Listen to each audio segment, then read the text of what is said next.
One day as I was heading out to my car, I looked over into the next car and I noticed that Kelly was there. She was dressed in her blues and asleep, it looked to be, and something just seemed a little bit off. So I looked, and as you tend to do, and I didn't see that she was really breathing.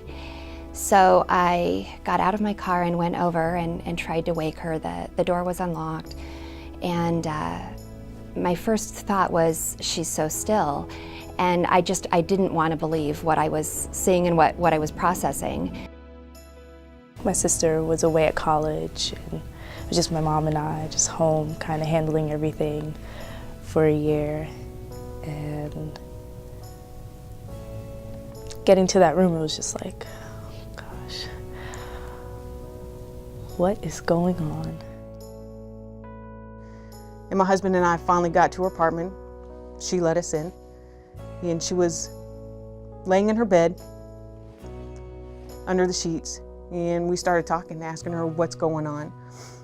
And she was talking to us, and eventually things didn't make sense. And we asked her, Diane, what's your name?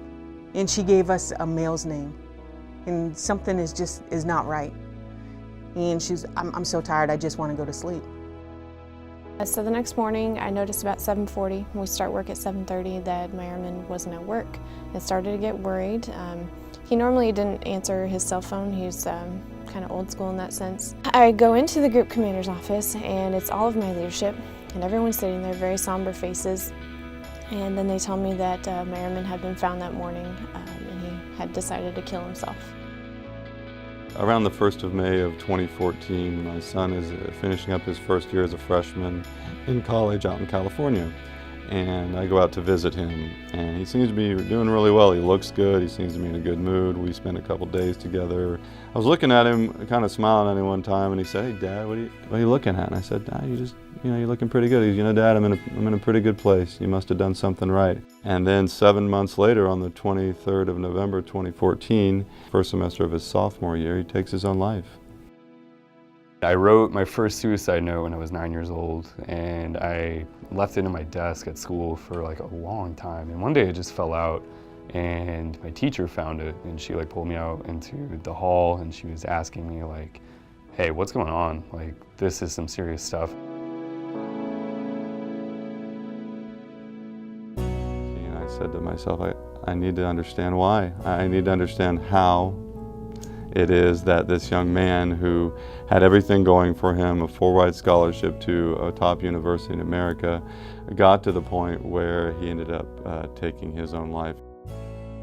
I don't know what the trigger was. I don't know if there was something in her personal life, if there was some kind of demon that she was dealing with. I know she was single, but if everybody saw her as a strong officer who had her act together, who was doing so well, perhaps we just didn't do a good enough job in asking her what she needed. Diana had failed through her CDCs and had gotten administratively released from the Air Force. And that was one thing that I just supporting her. And Diana had financial problems. And instead of asking her what she was doing with her money, I would give her money. Her house was dirty. Instead of, again, asking her what's going on, I would go over and I would clean her house.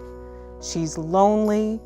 We went to the Humane Society, and so we got cats. And I always just fixed the problem and never had addressed it with her.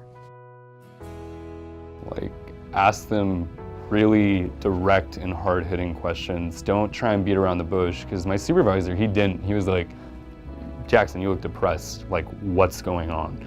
And he didn't accept, oh, nothing, like, I'm just having a bad day. No, he pried until he got an answer.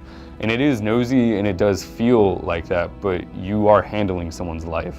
If they look suicidal, your intuition might be correct and you don't want to be wrong about that. So having this open door policy is just more than that. You need to know when grandma's in the hospital, when your car broke down, because you're going to be able to help that airman in the hardest point of their life. And if you don't know that there's underlying factors that contributes or builds up or is the needle in the haystack, all these things are going to make that person either break down or it's going to build them up. But not everybody is 100% strong.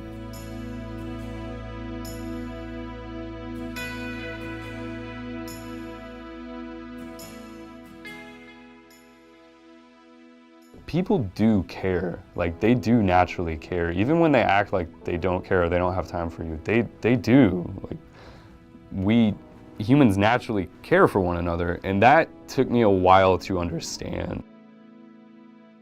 I think the other thing that I try very hard to do is to show my vulnerabilities. And if I'm having a real conversation, that I'm very authentic and genuine. And it's important that people see that I too have struggles, that I have challenges. And if there are things that perhaps I can share that would resonate with somebody else, I really do try and share that and see that as a source of strength. Is that open door policy, as I kind of mentioned earlier, it's more than just saying it out loud, it's putting it in actions. It's, giving yourself that available time.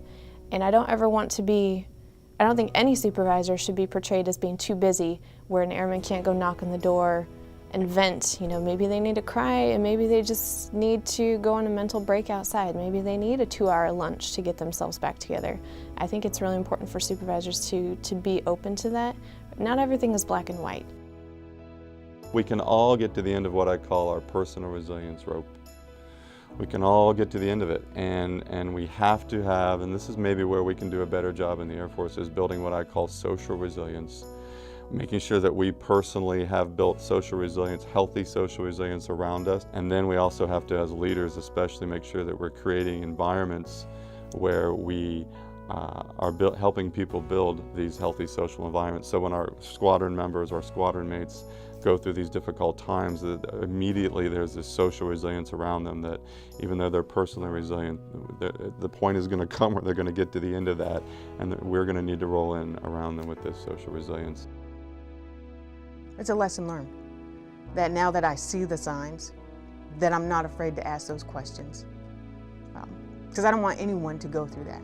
I don't want anyone to feel the guilt that I could have done more, and to be blinded by all of the warning signs, and just to turn a blind eye.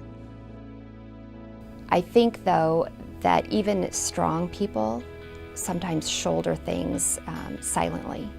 And so that, for me, is the piece that I have tried to apply.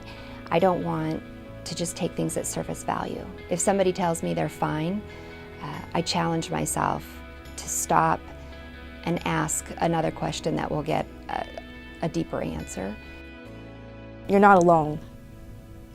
Don't think that you're alone. Just because, we might have different names and different AFSCs, we're still brother and sister. No matter what, you're not alone. If you feel that you're alone, there's a lot of people out there that you can talk to, reach out to, and let them know what you're going through.